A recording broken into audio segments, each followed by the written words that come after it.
Good morning, Revolution, everybody, and welcome to our stream. We're streaming this morning on Twitch, X, YouTube, and Facebook, and we encourage you to like and share it and help get the word out. And if you haven't subscribed already, please do so. I don't know what you're waiting on. Subscribe now.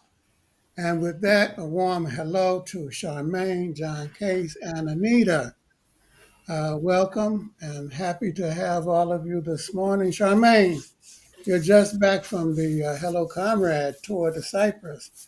Welcome home and tell us a little bit about your trip. I think I saw somewhere that you attended a festival there, right? And it was what, like a communist Conchella?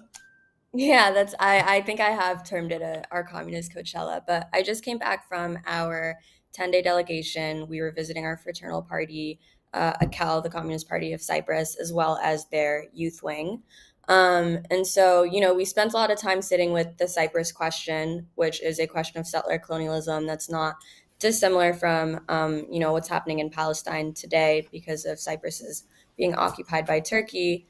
And then we also spent the latter half of our trip at this communist Coachella. That is this yearly festival put on by the youth wing of the party. It was amazing. We met with comrades from Portugal, from Iraq, from Palestine, from Bangladesh. And, they really just like re-emphasized the role of culture in our movement work, especially for the youth, because it's just this very fun festival, but it's also a time that they use to recruit and bring people into the movement. Right, right. And a lot of our fraternal parties hold big festivals around their press, Humanité in France and Avanti in Portugal, and I believe the party in Greece. They organize their festival around the youth organization, and they have a newspaper called Odigitus. I went there 2 or 3 times. Don't remember what Odigitus means in Greek, but it must be something revolutionary. Anyway, welcome home. And John Case, how are you? And what's new in West Virginia? And how's your radio program going? Well, our radio program is going pretty good, and we're starting actually a statewide talking socialism network. I'm hopeful that soon we've got talkers, then about four and five different parts of the state, and maybe somebody starting to run for office too. So things are coming together here in a good way for us. But the state is completely magnified. And we have a lot of issues since over half of our people are covered by Medicaid or were. And so it's a very big deal coming straight at us. And we're trying to find a way to respond by organizing a Communist Party organization and a broader socialist level of organization as well, because we have some friends that want to help us out with this project. So anyway, I'm feeling, scared and good. I guess it's called good trouble, Thanks. Good and scared, or scared and good. If people want to listen to your radio show, what should they do? They should go to player.enlightenradio.org. Player.enlightenradio.org, and we're streaming 24/7, except when I'm maintaining the system. And we have live programs on poetry, on storytelling, by the way, led by the daughter of a famous comrade that I won't mention right now. And we have also some shows related to comedy and sports, as well as a local government watchdog program called Paris on the Potomac, which refers to our beautiful little county here in the Eastern Panhandle of West Virginia, Harpers Ferry, West Virginia. Harpers Ferry, where John Brown made his stand. Great. And Anita, you're across the river from West Virginia a little bit. How are things in Ohio? What's going on? And you're also working on a party peace conference. Tell us a little bit about that. Sure. Well, the Party Peace Conference is going to be November 6th and 8th. We're going to have a webinar co-sponsored by the PW on the 6th, where we'll have guest speakers that are going to be really exciting guest speakers. And then on Saturday, November 8th, we'll have an all-afternoon conference for the party, hammering out the last bits on a program for peace, for our program going forward for peace. So we're kind of echoing that in the Columbus area too. We're trying to get we're working every Tuesday. We picket at the Homeland Security Office, and we're really fighting for one guy in Ohio right now, and that's Imam Ayman Soleiman, who is a chaplain at a children's hospital, and he's been detained by ICE. So that's a big struggle going on right now. Plus, we're fighting against Ohio had their own version of the big, beautiful bill, a big, ugly class war bill of their own. So Mike DeWine, our governor, vetoed some key parts of that. And now the session, the House is back in session trying to override his more reasonable veto. So it's a constant struggle up and down right now. Well, we wish you good luck in those struggles. It's very important, and these budget cuts are going to have a big impact on Ohio. And I'm going to ask you a little bit more about that in just a few minutes. But we're talking budget cuts and tax giveaways to the rich, super rich this morning, along with big increases in military spending and spending on immigration enforcement. In other words, it's the revenge and return, I think, of the neoliberals. And by neoliberalism, we mean austerity politics, budget cuts, along with what they call trickle down economics or supply side. It actually trickles up, but that's another story. This is a policy that was developed by the Republicans and implemented by both Republicans and Democrats to overcome the New Deal and civil rights programs and achievements. It's basically a policy to extract higher profits from the working class and people. At least that's how I see it. But let's see what our panelists think and whether or not they agree with me. John Case, let's start with you. I know you don't like the term neoliberalism. You and I have been arguing about that for about 20 years. But you must admit, John, that the Trump policy has austerity politics written all over it.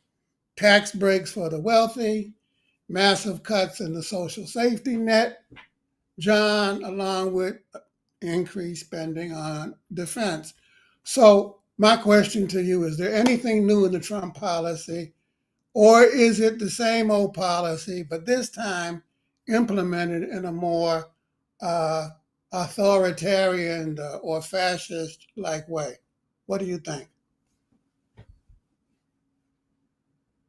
Can't hear you, John.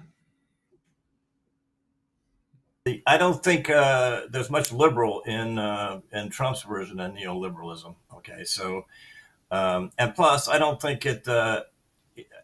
But neoliberalism, in a sense, was basically, liberals can, recognize certain aspects of diversity and liberal humane values and get rid of the labor movement and the New Deal, and the high tech will, protect us for it. But all that's turned out to be, complete bull. And not only that, it left behind, millions and millions of people, in the so-called high-tech revolution that didn't quite fit into the new model. And as a consequence, in that and globalization, you have millions of people left behind, and a fascist movement developed and has seized power now.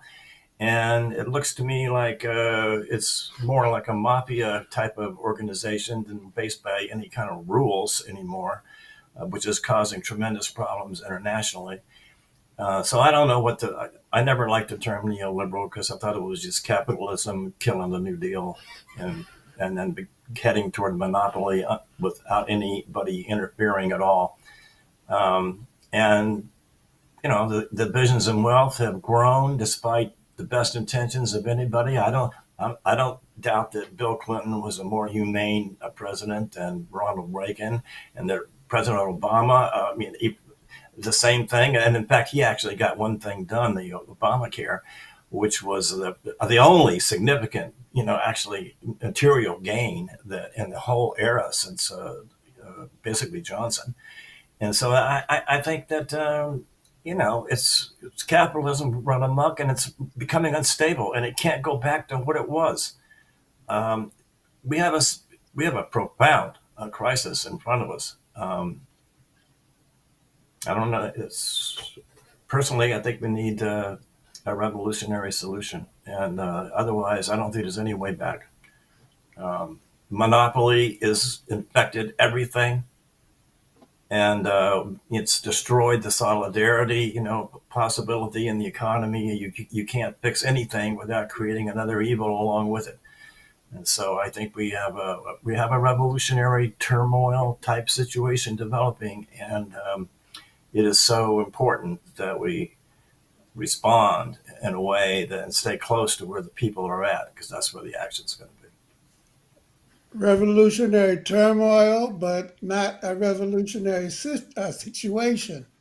But the good news about the last 3 or 4 months is that the resistance is back, and it's kind of back in a big way. And we're going to be talking about that at the upcoming National Committee meeting of the party on a Sunday. But Anita, what's your take? You mentioned to me yesterday that the big ugly bill that was signed into law is supercharged with massive Hmm. infusion of capital to target immigrants. I think you said 3 times the amount allotted to the FBI.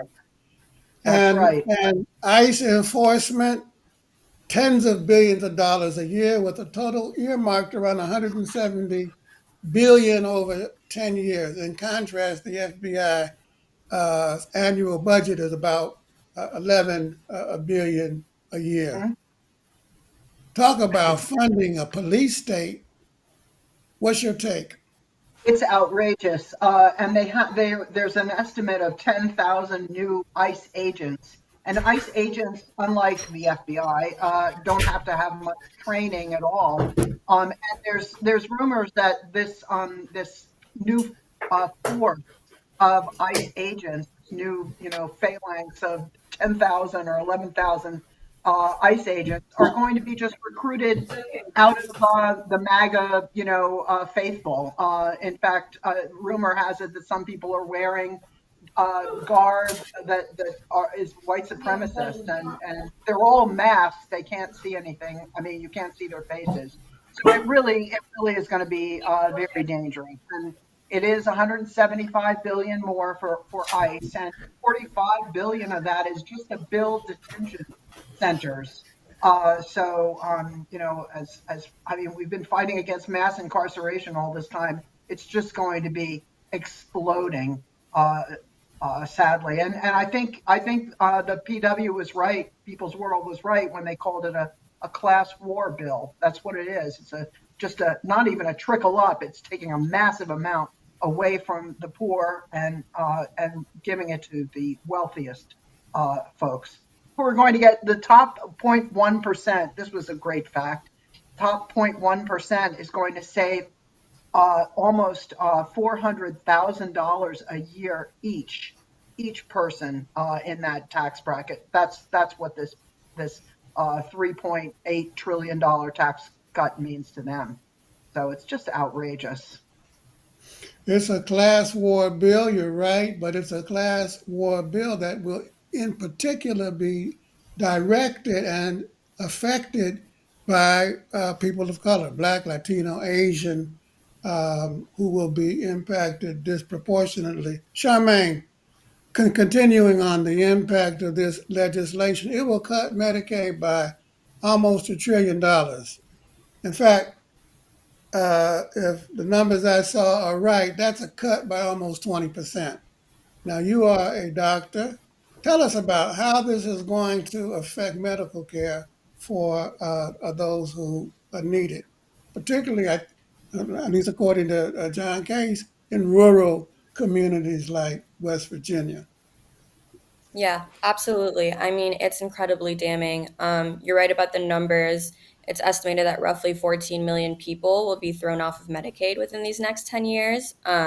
which can be described as the deepest rollback of Medicaid in the history of the program itself. And then in regards to rural hospitals and rural healthcare, we'll see probably a concentration of hospitals and clinics and healthcare centers closing in rural areas because the majority of funding in these places where working class communities live is reimbursed through Medicaid. So it will create these deserts of care and healthcare in communities where it's needed the most. And so when we think about the ramifications, I would say it quite literally is a death sentence for a lot of the people who need care and cannot afford to pay for it in our for-profit system. And that's going to look like people are being forced to delay care. People are going to be having more medical bankruptcies. We're going to be seeing an increase in preventable deaths, especially in these rural, poor, and Black communities. Um, and it's very unfortunate because I think our government regards programs like Medicaid as the ceiling of our government's responsibility as opposed to the floor. And I think the idea that Medicaid is healthcare for the poor, it's healthcare for working class people, is an idea that really should be championed. And that's, I think, something that we need to bring back into our public and moral consciousness that just does not exist. And I would also like to note that I think these cuts, they're absolutely some of the largest cuts we've seen in the history of Medicaid, but they're a part of a longer pattern of austerity politics that, you've been describing. They go back to the 80s with welfare reform under Reagan, where also food stamps were cut around the same time. And, we're also seen with Clinton in the 90s with the end of welfare as we know it. And so I would definitely argue that this is a continuation and super concentration of neoliberal austerity politics. Yeah, they've been trying to do it for almost 40, 50 years, and now they're taking a big axe and swinging it as hard as they possibly can. And Charmaine, this is going to put a big pressure on existing hospitals because people are still going to go to the emergency room, right? But it'll be a big financial strain as well as emotional and physical strain on doctors and nurses and other hospital personnel. No. I absolutely agree. I mean, I think some of the discourse that we're seeing emerge right now focuses on the immediate effect on individual patients and poor people, which is really important. But I also absolutely agree in that we're going to see enormous pressure being put on the entire healthcare system, which already is very fragile and doesn't work. Doesn't work to advocate for, take care of patients because it's a for-profit system. And I think we're absolutely going to see it emerge first in the most rural parts of our healthcare system, which is going to be these rural Yeah. clinics, these rural EDs, and these rural hospitals. And these boys, they're not even going to implement it until after 2026, So they're thinking about the next fall's midterms and the dates for the implementation 2027, 2028. They're timing it so that they're not going to catch hell for it. Something else. John, they promised that they weren't going to cut it. They said, no, no, no, Medicaid, no, Medicare, no. But they did it anyway. What's next? Medicare, in your opinion? Yes. How about Social Security? Well, they're going to. I don't actually know how to predict it because I don't think that the Republicans are thinking very clearly. I mean, for example, they're pretty good at campaigning, but in West Virginia, the leaders they're incompetent. They don't know how to govern because they don't believe in governing. Really, I mean, they're opposed to governance, and so they ended up making a ton of mistakes. I mean, right now, for example, they just in this county removed all of they fired everybody on the local development authority because they were objecting to various aspects of recent attempts to put factories or other things in the rural area. And so they just canceled it. And so there's now very little, well, actually right now there's no public comment on any of these, any of this stuff. So you got reaction that is only going to get worse because this. But I think we need to put it in the context that the system is monopoly capital system in the U.S. is becoming dysfunctional. That you can't fix certain things without fixing the wealth problem, and you can't fix the wealth problem without overthrowing monopoly capital, or at least from its perch that it currently occupies. Because everything you do is something else is going to kick in the ass and make it worse. And that's what's been happening. And I don't see right now, I think the most immediate threat is that the states are not going to be, the big states especially, they're not going to be able to tolerate what Trump's doing. They're not going to be able to do it. And the unity of the country is going to fracture if this process is not halted somehow. And it's the thing that troubles me the most, really, in a way, and I'm not surprised by it. But that the other section of big capital who are opposed to Trump do not seem to be able to know exactly what to do instead, and they are being neutralized. It seems to me, at least so far. And there you have the classic problem of an imperial country, starting to fall apart. I'm sure there's some lessons in British history here that we're going to have to follow. I think we have to think systematically. Otherwise, we'll lose it all. I think your dog agrees about thinking systematically. But I imagine, Anita, that part of it is an effort to increase their profits by, for example, privatizing Social Security, and using that as a way of, generating more capital. But it's said that Social Security is the third rail of U.S. politics, borrowing from their railroad metaphor. There's a third electrified rail on the tracks, and if you touch it, you're finished. And so, by extension, if you touch Social Security, you're finished. But the question is, who will be finished? The people who touch it, that is the Republican MAGA party, or will it be those of us who are on Social Security and our families? And we have said that the struggle ahead and whether or not they will take draconian measures to implement the Project 2025 agenda, of which this is part, will be determined by, the ability of the working class and democratic movement, as John Case was just saying, to push things back. In your view, Anita, do you think that the movement has become strong enough to do so, or is it not yet clear in your opinion? Strong enough to really push back against the Trump administration? I hope so. And one good thing about what's just happened now is this reconciliation bill was a one-shot deal, and they're probably not going to be able to pass anything else in the legislature until after the 2026 midterms. At least that's how I understand it.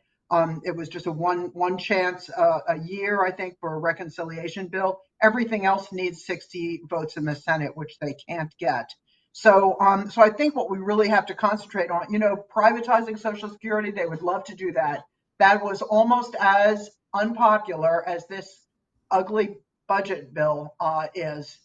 So those are two really unpopular things. I think, remember, right after George Bush, W. Bush, tried to get that privatized Social Security through, the stock market tanked, and people realized what would have happened to their nest eggs if they had allowed that to go through. So I think what we have to do right now is really try to get MAGA out of power in the Congress.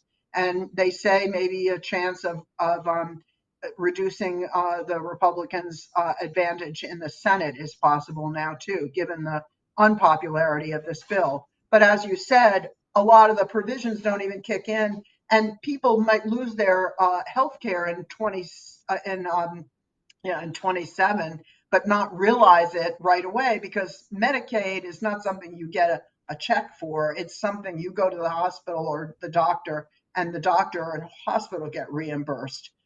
So people won't even realize their health care has gone away. It's diabolical, but we have to get the message out to people of what this is doing to our country.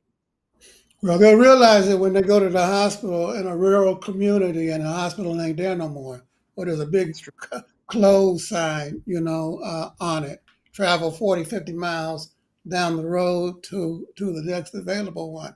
Charmaine, another area of attack is Mr. Kennedy, RFK, who heads Health and Human Services. And he is Mr. Vaccine Man. Mr. Anti-Vaccine Man. What's up with that? I really don't get it. And we are witnessing the largest outbreak of measles at the time, measles rather. They're throwing missiles at us. We're witnessing the largest outbreak of measles at a time they're cutting Health and Human Services by 26%. They're cutting the Center for Disease Control, 44%. The National Institute of Health, 40% under. What are they thinking, Charmaine? Yeah, I mean, I think it's very insidious. It's very insidious. I think it's playing on the very rightful, historically informed, rightful distrust that working class people do have for these institutions that have betrayed them. This for-profit healthcare system that we live in has not been a friend to working people. It has not been a friend to poor people, and so I think RFK, some of this far right anti-science, anti-health rhetoric is playing on that rightful skepticism that people are having, but at the same time it's giving them a completely false and again like anti-science solution. With RFK in particular, we see this idea that all kinds of medical interventions, that vaccines, that masking, that there's something inherently wrong with doing them, especially if they're being championed on a mass scale. And so, instead of fighting for things like universal health care, or public medicine, he's redirecting this anger that these people have towards vaccines, towards public health measures, towards all these things that actually protect working class communities when they're done collectively. And I think any person working in a hospital can tell you that these interventions, such as vaccines and masking, they're only effective when the majority of people are doing them, when the majority of our population is consenting to be a part of them. And so, it also it's something that requires the masses, and when we don't have that, it's ultimately hurting working class people. And so, the thing that I think is really insidious about it is the idea that the kind of like rhetoric that RFK posits towards like health freedom is also another version of neoliberal austerity politics in disguise, because it's ultimately undermining collective solutions in favor or in focus of individual risk or individual desires, values, comfort, and all of that is gonna hurt working people the hardest. I think that that's a very, very strong point. And then on the vaccine tip, there's this notion that's, and you talked about some of the misgivings that poor and working people have. There's this notion that vaccines contribute to neurodivergent symptoms in children, so that sometimes people's children, as they're maturing, develop problems in reading or speaking and things like that, and then they'll blame it on vaccines. But there's no correlation between one and the other, is there? I mean, I appreciate this question as well because I have it almost every time I'm doing a primary care visit with patients. You know, we always talk about vaccines at our annual visits, and this has been. It seems like it's coming up a lot more in the recent 2 years than it ever really has before. But yeah, scientifically, like study after study has shown. Across countries, not just like data and science coming out of the United States, that there's absolutely no causal link between vaccines and autism. But I think, politically, it is really important to think about and recognize why this belief continues to persist. And I think it goes back to creating this larger distrust of medical institutions, which is rooted in something real, but gets played upon for not for the benefit of working people. Right. And the real things are racism in the healthcare system, sexism in the healthcare system, anti-working class attitudes, talking down to people, using language that folks can't understand, you know, so on and so forth. That always drives me crazy when I go to the doctor's office and they start speaking in almost another language. And of course, I have the ability to check them and say, hey, can you break that down for me? Because I don't know what you're talking about. But a lot of folks feel intimidated by it, and therefore they can get away with it. John, uh, now, in addition to the cuts and stuff that we're talking about, there is this new tax that they have developed that are called tariffs. And the idea is that they're going to use them in order to encourage the reindustrialization of the country. So on the tariff issue, are you for or against? And if you're against, how do you get capital to reinvest in the country, to reinvest in manufacturing? Or, in your view, does globalization make that whole argument irrelevant because It of makes the whole supply argument chain irrelevant. control? Go on, talk to me. A tariff is a tax on imports. And who pays the tax? Well, it depends on whether the importer is a monopoly or oligopoly. If it is, then the consumer will pay the tax because there won't be any competition. And as long as someone will buy it at all, it's only going to be sold by the monopolist. So he's going to pass all charges, import costs onto you. It's not clear yet exactly how much of that's going to work out, but there's an almost huge consensus among economists that it's going to result in significant inflation for the consumer. So, as far as reinvesting in manufacturing in the United States, I'm sorry. I mean, that horse has left the barn about 35 years ago. And even before NAFTA, and the NAFTA and globalization treaties just accelerated. We are now a post-industrial economy, and what's happened is that sections of the billionaire class have decided that oh geez, look who has all the manufacturing technology, and it turns out to be a socialist country. And I think it's just anti-socialism is behind all of that, and it's likely not going to work. If you have brand new factories, they're going to be nearly completely automated. There's going to be very few workers in them, okay? And the role of robots and AI and manufacturing, that's one of the most productive places to apply it, and that's what they're going to do. So I don't think there's much hope there. I want to say one little comment about RFK, because I think that he has actually stuck a knife in the underbelly of finance capital. I think he has, without even intending to do so, because the amount of finance capital, about a third of all capital, is tied up in healthcare and in the health insurance and the other insurance industries. And what's going to happen when Medicaid is cut is that the prices of the pharmaceutical drugs are going to go up because it's not going to be covered. And the remaining customers are going to have to pay it. And that system is in such a crisis now. You have to ask yourself, do increases in health costs in the United States, and Charmaine probably knows the answer to this better than me, are they actually improving the health care of Americans? And I think, if I'm not mistaken, the consensus is that it no longer is doing that. And for some time, you have increasing costs, but relative to other countries, not increasing health care, and in some cases declines because of this horrible inequities in this society.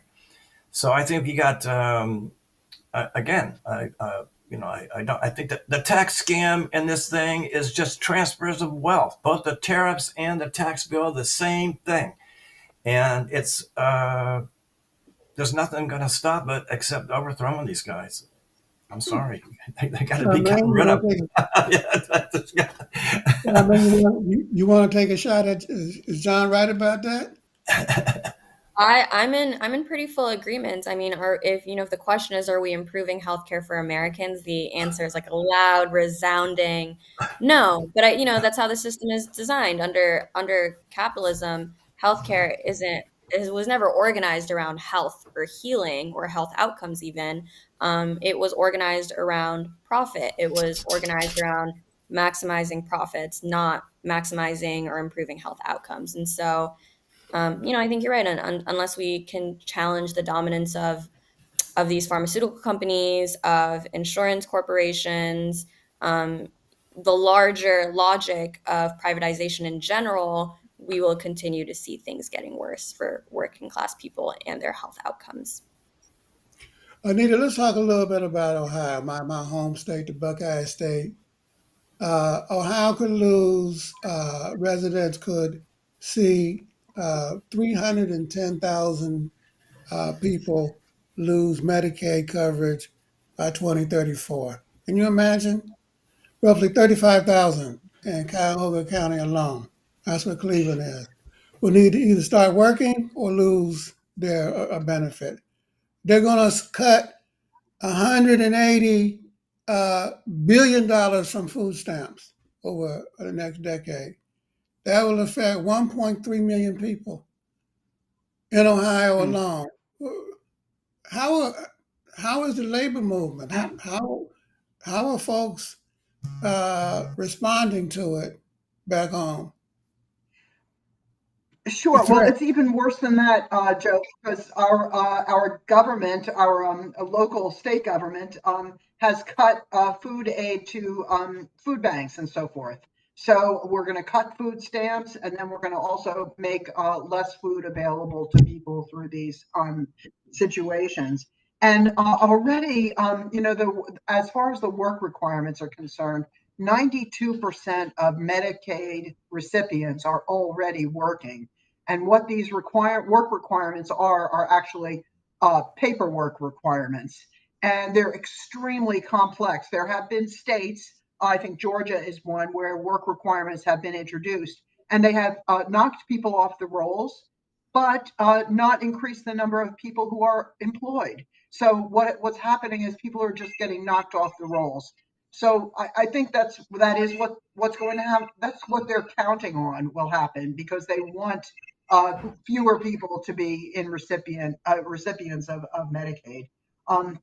So I think it's just gonna hit Ohio so hard in the next couple of years that I think I hope in Ohio, we won't have to wait for after the 26 midterms to figure out how screwed the working class is in this economy, in this state, and in red states everywhere, and in the United States with this bill that has been passed. So it's really going to be and I think they said 9 rural hospitals are in danger of being closed.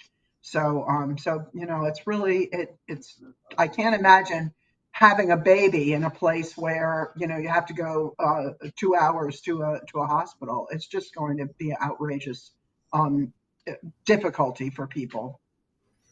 I still can't wrap my head around Ohio being a red state. I'm sorry, Anita. And it's already been hit so hard, beginning in the 70s and 80s, with the collapse of industry in Youngstown and Akron, Cleveland, Dayton, Canton, so on and so forth. Capitalism, Marx and Engels, had created its own gravediggers. And so, but that will depend on the ability of the left, the party, the Marxist movement, alongside people of many different persuasions, to build a massive movement against what they're trying to impose on us. And I agree with you, it's really difficult to conceive of how they see this thing shaping out in the future. Well, that does it for this week. Thank you all very much for joining us this morning on Good Morning Revolution. Charmaine, welcome back. Look forward to seeing you soon. I think you're coming to New York in a few weeks. I hope so anyway. And Anita and John, will see you at the NC meeting this weekend. Until then, stay strong, stay safe, stay in the fight, whatever you do. Have a great weekend, everybody. Take care. Bye-bye. Oh, and I'll see you on the 17th.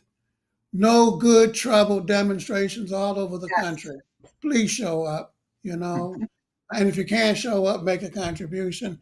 And if you can't make a contribution, sign a petition. Do something to express your outrage. Take care, y'all. Bye-bye.